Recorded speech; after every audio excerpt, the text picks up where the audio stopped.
it's difficult because you do have this thing where you think, well, I'm a spiritual teacher and I'm supposed to be all serene and I'm supposed to be like there, and I'm just in perfect health. I've got the wonderful family. I've just got it. And you don't have it at all. No, you don't have it at all. And you do see some spiritual teachers that kind of act like they do. And I think, how have they got it? Because, you know, we still have the human aspect, right? We will always, while we're in physical form, we'll still have that humanness. And I think that's where choice to play, right? In the awareness, it's like, okay, I could choose to get angry and like this person is doing something that's ridiculous, you know? Yes. And all the challenges, we still get the same challenges. Oh, big time. For a while, I had my emotional body shut down through some experiences. And I was living for a few years with kind of, you know, not a lot of emotions. And although it was quite pleasant sometimes because I didn't get caught up in all sorts of dramas and stuff, I knew on a deeper level that that's not actually what makes me human. What makes me human is the ability to let the emotions fully flow through me and transmute them. And so I called it back in. I actually called back. I actually, you know, said I want to reactivate my emotional body. And I knew by saying that I would have to go through a few obstacles and things like that. The minute you make that kind of statement, like, I want the next step in this exciting journey, it's like you get it, and it's not what you think it is. Oh, God. Oh, man, last night I went through this absolute crazy insecurity. You know, you're thinking, I'm trying every day, I'm trying to align, and I set my intention every day, like I'm aligned to the highest good, and may everything that I communicate be for the highest good.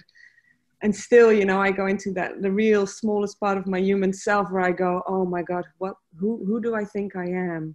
You know, who the hell do I think I am, making a series telling other people what they should be doing? You know, so I'm like really aware that I'm putting myself out there. And I had a bit of an anxiety in the night. I was actually really extremely anxious, actually, where I thought, oh my God, what if it backfires, you know? I mean, I have put a disclaimer on at the beginning of every episode to say, like, do not believe anything that's being said here. Tune in with yourself to see what resonates. And only it is within the crossovers that we find a commonly accepted reality. It won't backfire, but you know, it's really good for you to think it might, because that is the humble humility place. You're not going into that place of, hey, look what I've done. It was one of the first questions I asked the 9 when they said for me to go public. I said, how can I go out there and teach people when I haven't got it myself?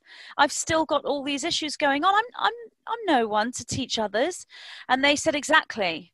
And then what they showed me was, for example, if there were people listening to you doing some kind of podcast or radio show, and they showed me to imagine that I'm listening to this spiritual teacher, and this spiritual teacher is saying, I've absolutely got it, and everything is wonderful, my life is amazing, and this is what I do, and everything is working out great, and I've manifested this, this, and this.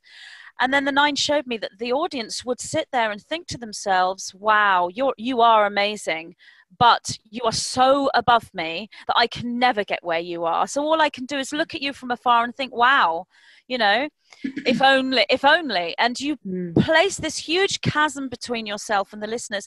Then the 9 said, if you are yourself and you actually say, well, actually, I'm really anxious about this, and I don't know if I'm doing this right, but this is how I feel, and this is what the 9 say, and blah, blah, blah. People can relate to you because they think, I feel like that. So everything you're saying shows me, in my experience of how creation occurs, is that your series is going to be a massive success. It's not going to backfire. You're going to have the odd person that will rebel. That will happen with everything. They're always there. Every video I upload, I always think, oh gosh, you know, is this really like information? I mean, the 9 have told me something new and it sounds really bizarre, and do I even upload this? You know, and you have to just go with that trust. And I will tell you that sort of 90%, 95% even will love that material if it's on that vibe of truth and honesty and genuine alignment to cosmic truth, but you're always going to have those that are triggered so badly by it that it actually threatens the status quo that they are in, and they will rebel against it. Sometimes those, trolls, if you were, will say something really sarcastic and meaning to be nasty, but they're so intelligent, even though they're not resonating with your material, they're so intelligent that they actually say something hilariously funny, trying to hurt you. But because if you've got your own sense of humor, I've read some awful comments that are so funny, I sit there laughing because I agree with their humor. And I think if I was looking at some material that I thought was a load of nonsense, I'd say something like that. And I think they're quite cool, even though they don't agree with me. I can quite appreciate that too. I can really quite appreciate that critical voice as well, and especially if it's put in an eloquent and intelligent way. Exactly. And it's good. It's the friction is needed for our consciousness to expand anyway. So if you get comments where it's just like you're this, you're that, and it's all swearing and cuss words and everything else, that's not intelligent, critical comments, and you just simply have to just switch off. That's right. But that's a very small minority. But then you also have the other side of people that come out with their message and they only want positive comments, and they will block anyone who dares say anything. That's the other extreme that I've witnessed. And that's very much like, mind you, I can understand this perspective, but it's like, this is my creation and it's a creation of light, and I only want light in it, and I want it to be clean. I can understand that. Someone said to me once, you don't go into somebody's house with your garbage and empty your garbage sack all over their carpet, so why should you do that in their creation? I do understand that point of view. So I think sometimes, but then there's the other side, which is let everyone have their freedom of speech within reason. When it becomes attacking and nasty, no, but within reason, freedom of speech. It's a difficult one, and it's part. It is a difficult one, and it is to do with healthy boundaries that you also have on an energetic level, because those people generally can only come in when you have no clear boundaries. Exactly. Or if they trigger you, and if you are aware, you'll know they've triggered you, so you can think, okay, why has this person triggered me? What's going on here? I'm feeling really triggered by that person. I've had such awful comments over the years, and they've just bounced off me.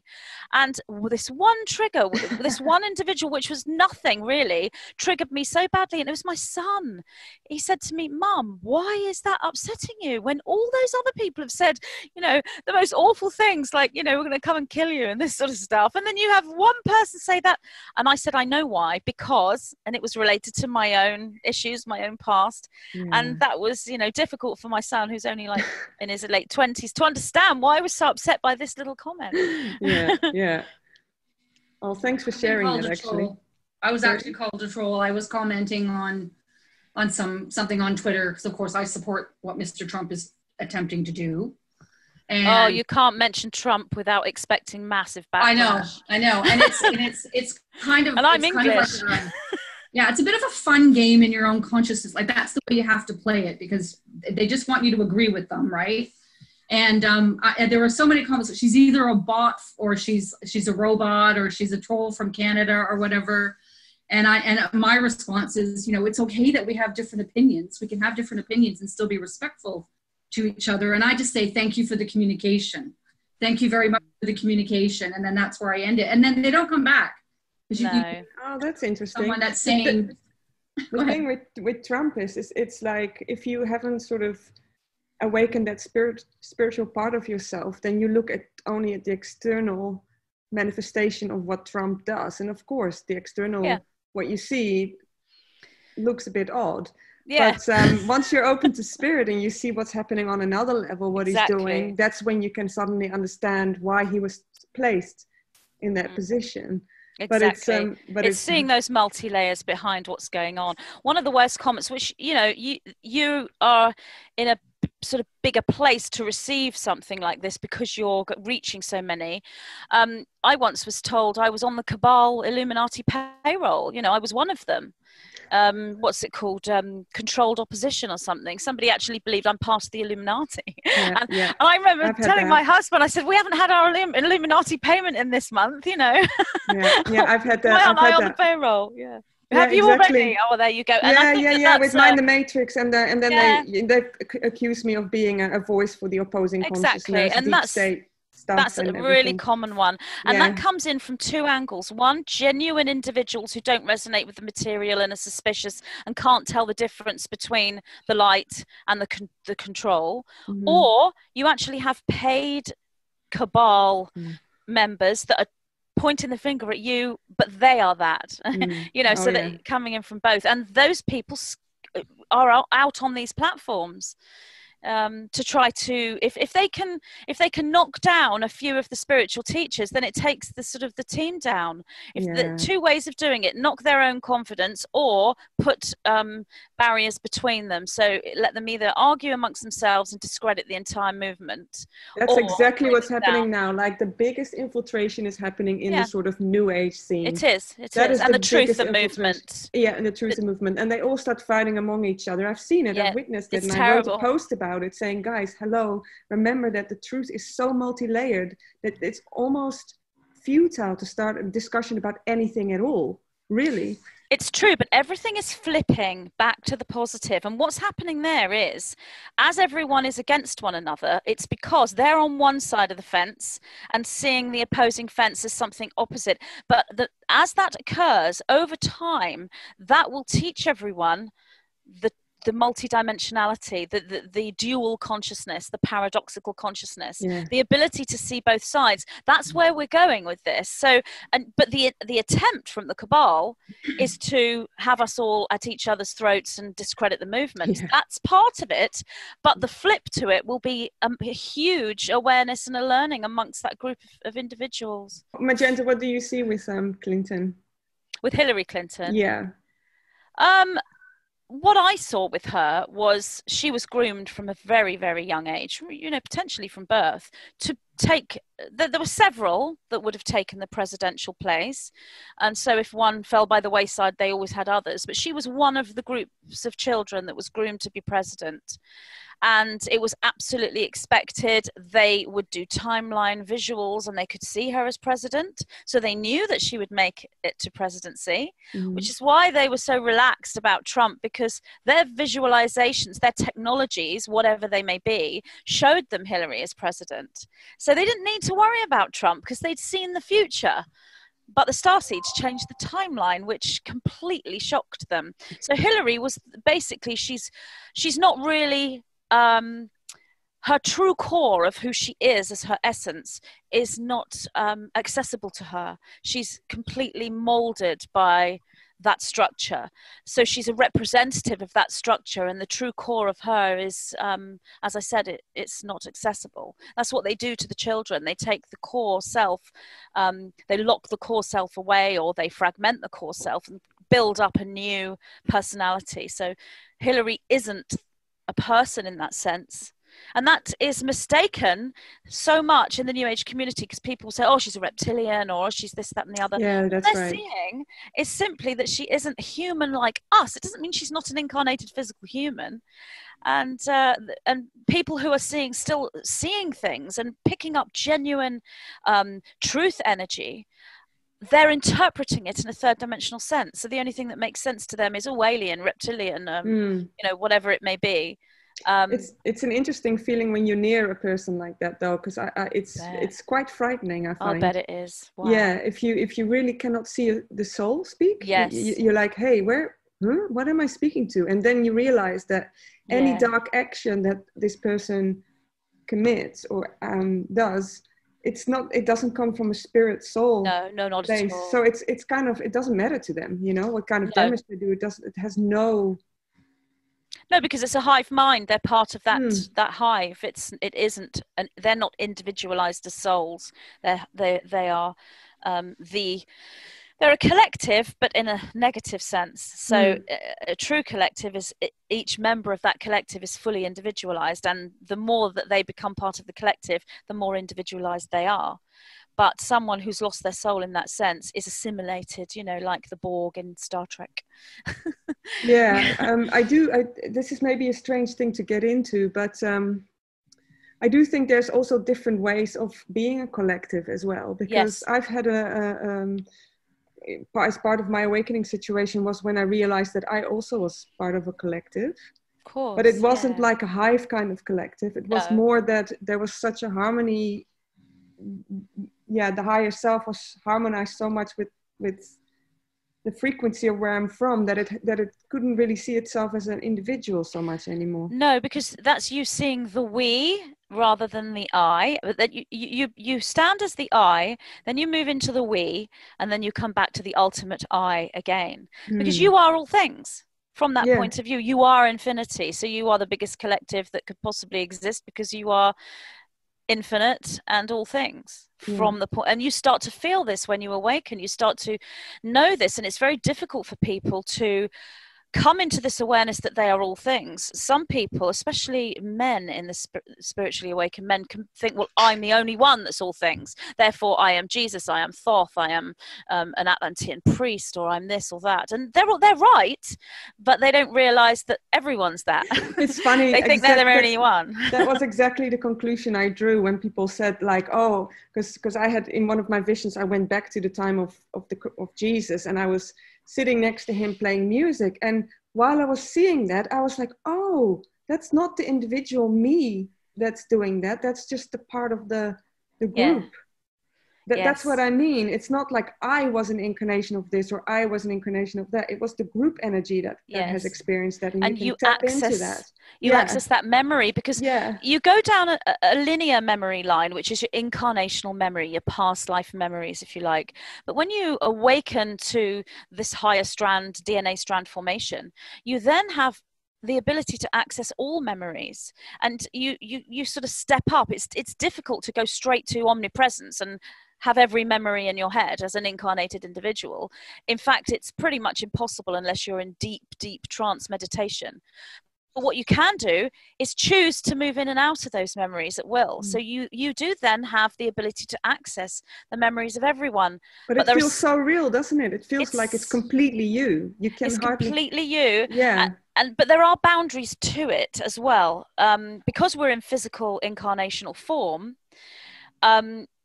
we have to learn to move into the 0 point, this unity where we have the memories of all things, this omnipresence, but we still need to be aware of the boundaries of the individualization, because a lot of people will come into the unity, they'll become all things, and then they'll freak out because they're also demons, they're the Illuminati, they're murderers, they're, this, that, and the other.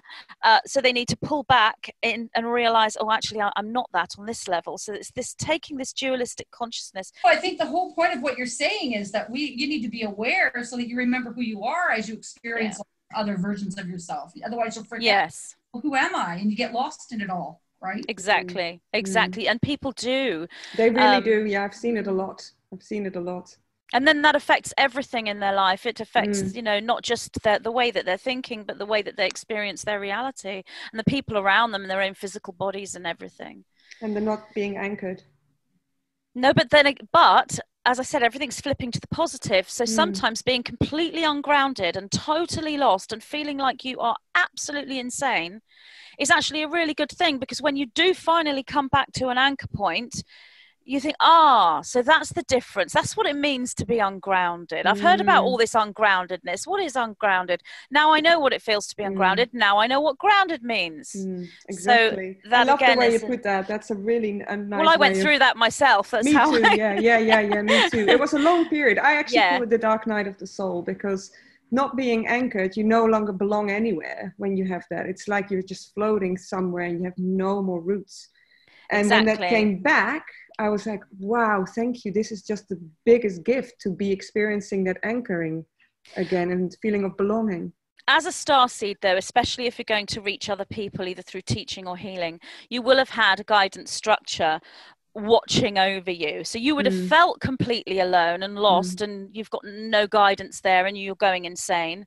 But that guidance system, or that greater aspect of you, has to let that human side wander off in the wilderness and get lost and learn to find its way back. But if you do actually get completely lost, you will be guided back. Then they'll step in. So a starseed needn't be afraid of this, because that guidance is always there. It never ever leaves you. Yeah, it is always. That's good to hear. It's interesting, when I first found out about Starseed, because at the time, this was in 2010, I didn't know what it was. All I knew was that I suddenly saw, hey, I'm different. This is interesting. And I looked around and I was like, oh, are there any more? No, I can't really see anymore. And then I looked a little bit further, and then I saw some,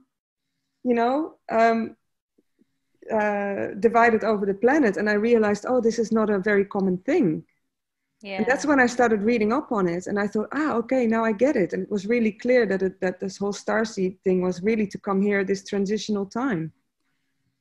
Yeah. I remember when I first started to get these concepts through from the 9, and I would mention these concepts in quite a minor way to some people, but I would get such resistance to these things. And I would go away and think, how am I supposed to present what you are teaching me when I'm getting all of this resistance, when I'm on my own?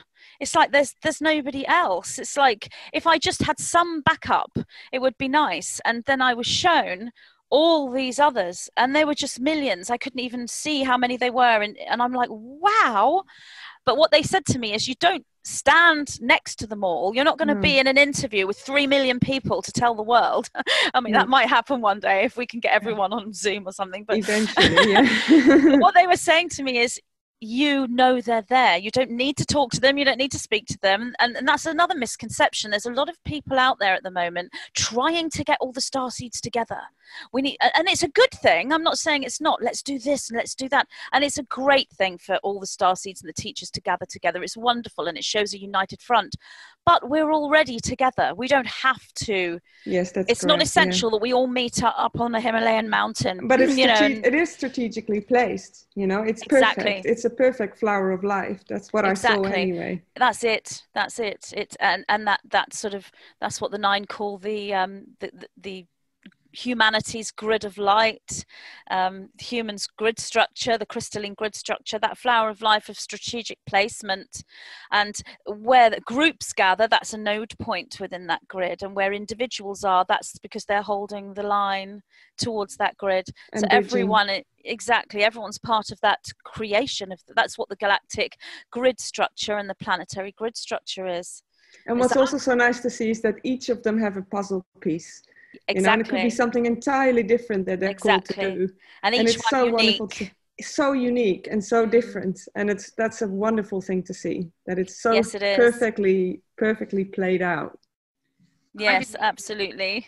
It's funny about this whole starseed thing, because I just thought maybe I just thought I was just interested in this stuff, for reading about Greg Braden and soul, destiny of souls, journey of soul. I thought I was just, curious. Maybe it was a bit odd.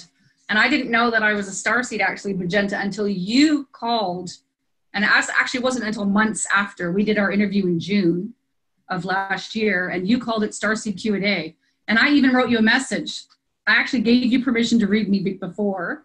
I just said, Magenta can read me if she wants to, into the ethers. Yes, I remember.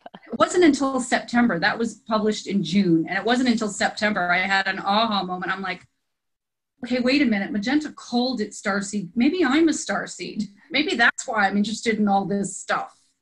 It's kind of interesting. It's funny because I don't know if, for both of you, but I can see them now. I can see whether they are or not.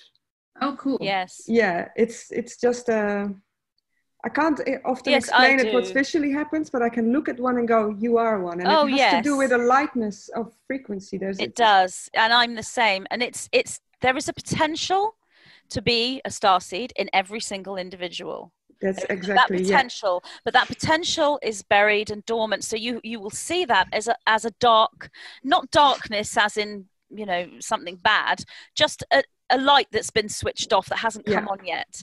And a starseed, you can see a light and a series of lights, and that beams from them. Yeah, and that's the starseed. And when a starseed activates, switches on that light, they then come into they then shift their future trajectory and the past trajectory, meaning that they've always been a starseed since they were born. But if they don't turn the light on, and they never were a starseed when they were born, because they haven't shifted their trajectory and changed the past. Some people, when they hear others say, I'm a starseed, because they don't resonate with that particular word, maybe they don't resonate with New Age terminology or whatever it may be, they will then perceive that as individuals thinking they're better than others, It's thinking exactly, we're the special group, we're the Yeah. special starseeds, we're light workers, we're special, you're not. And if anyone is listening at all to this at any point, I would like to speak for every starseed out there. That is absolutely not the case. No starseed thinks they are better than anyone else, because we all know that everyone's a starseed. It just simply is a word to describe someone who's able to think in that multi-layered way, Yeah. or someone who is not able to do that yet, but that doesn't mean that they can't. They can at any time. And listening to other starseeds will trigger you into opening that multidimensional way of thinking in your mind. And the minute you do that, you'll be a starseed. It's just a word. Yeah, it's just a way that we expand our whole world, right? Our whole inner world, the outer world expands as a result of being exactly. Yeah. I would almost say they're actually not better. It's more the opposite. I find, because the ability to do the multi-dimensional side of things actually often takes away from achievements in matter in the world. Like, yes, it can do. I often find that I'm not actually that good in a lot of things that other people are good in. So I've often actually felt that I'm less in a way, until I saw know what you mean. Yeah, until I saw, oh no, okay, because my mission is to do with this. Yes. So yeah. So you acknowledge that some individuals who may not be starseeds at that point are still masters and experts in their own third dimensional field. Exactly. And in that respect, they would be better than you. Yeah. So it's never about better than or worse than, but unfortunately it is perceived that way. And I think a lot of the sort of new age terminology, when it comes to things like light worker, starseed, ascension, some people are just so put off by the language. What they don't realize is the language is a trigger in itself. It's not that we've all got together with a big starseed dictionary and sort of passed it around, and when you do an interview, use these words come to us intuitively, and are given to us, or if we're channeling, we are drawing down a voice that we're hearing, or a translation, or whatever it may be. And these words are triggers in themselves. They're so they're like little packets of energetic, electric, magnetic activations just in a word. Starseed, I asked the 9, is this because we're from the stars? And early in my awakening, the answer would be yes, you are from the stars. And that's all I was told. I obviously wasn't ready then to understand. And I was told much, much later, in fact, only last year, that we seed the stars. We're not just from the stars, we seed the stars. We literally are star seeds, because we create the stars. We are stars. When our memories, the cohesive material that is kept as our memory structure, becomes universal matter, and it becomes stars. And not just that, you're also creating the experiments, like the Earth experiment. There's all of us incarnate here. We've already been part of that seeding of the experiment, the quarantine situation of planet Earth, the simulator where we can make all the mistakes that we can't really make outside of this realm. Exactly, yes. And that too is multi-layered. Just one word: ascension, starseed, lightworker, just to take 3. You can actually go into the word, and it's an infinite structure in itself. So it's going to be a DNA activation term, which is why it's used so often. And unfortunately, it is also used in an inappropriate way, in a misleading way. And different spiritual teachers will use the same word to mean something different. Absolutely. So you do need a bit of a starseed dictionary. Maybe I'll have to write one. Yeah, or when you get like starseed Facebook groups and you go on them and you see and you read what they write and you're going, I know. Okay, that word has now been officially bastardized. Yeah, absolutely. My husband says whenever, I used to say light worker so much, and he'd say light worker. Honestly, that word, and I'm like, don't you say the word light worker. I'm a light worker, blah blah blah. And we'd have this little argument about the light worker word, and then I realized, well, he's right as well. I'm right. There's different perspectives here, and then starseed became. Seem to be more, it's got a different energy, a different feeling, because the light work is the awakening of the light, working with the light. The starseed is when the awareness starts to come, when it comes to the memory, as in your past and your future and the trajectory that you're on, and that multidimensionality. So as more individuals awoke from being a light worker to a starseed, that's the terminology that I personally began to use. And then my husband would be like, oh, it's starseed now, is it? You know. It's good to have people like your husband around, isn't it? My partner is the same. Yeah, oh, you're a starseed. You're a starseed. Yeah. No, I am not. Don't call me that. You know? But I really like it, because they really put you on your toes, you know, and like make sure you don't go off into some delusional. Yes, it's really helpful about yourself, and you just. It's really helpful to have someone who will laugh at you and make you see your ridiculousness within all the truth and the intelligence, and then you come to it yourself and think, you know what, I was going off into a little bit of a I'm this, I'm that, I've now come back to that humility point again. And you know, my husband does it through humor. In fact, he just 10 years ago he actually started to create some comedy channeling. The first time he did it, he was channeling the nine, so he actually recorded himself doing this comedy channeling, and it was like he was seriously taking the mickey out of me. And I loved it because I knew what his humor was like, but I thought, I can't let anyone else ever see that, because if I do, they will think, well, Magenta's not taking herself seriously, or it'll be, he was my boyfriend at the time, not my husband, it'll be Magenta's boyfriend is taking the mickey out of Magenta and out of all the other starseeds. And we'd sit and talk about it, and he'd say, why won't you show this to people? It's funny. And I'd say, they won't understand, they won't get it, they won't understand how we are together. Anyway, this was 10 years ago, literally. I think it was literally coming up 10 years this month. And as it's a decade, he said, will you upload my comedy channelings finally after 10 years to, because I did actually show them to some people, some little select private groups of light workers that I knew would laugh. And in the end I said, well, do you know what, I'll put them on Facebook, and I'll put them on Instagram. I haven't got so many followers. I'm not ready to put them on YouTube yet, because that's like so many people, and I just can't kind of understand how my YouTube channel, which to me is this sacred space, can have his comedy channeling where he's channeling this being called Guidatron Amiga, which is the greatest guide in the universe, you know, and all this stuff. And yet it's the most sacred thing ever. Well, I actually did upload it to Instagram and Facebook, and do you know what? It's had about 5,000 views, and I have had so many comments, people saying it's amazing, and some people, like, they laughed. So I said to my husband, I said, you know, back then 10 years ago, I don't know there were that many people that were ready to see the humorous side. Probably but not. Now they are completely in their power. They're totally in that center and in that alignment, but they can see the other viewpoint of somebody who perhaps doesn't understand it. Therefore, you can actually take the mickey out of it and laugh at it without actually allowing it to offend you. You can laugh along with it. And now people are loving it. And he was really pleased. He said, I told you people would like my comedy channel. It's one of the most healing frequencies using humor. It pierces through everything. Every blockage, it will pierce right through it. That's so true. Yes. It's like music, eh? Music. Well, yeah, music and humor. Well, not all music. Some music's not all music, yeah.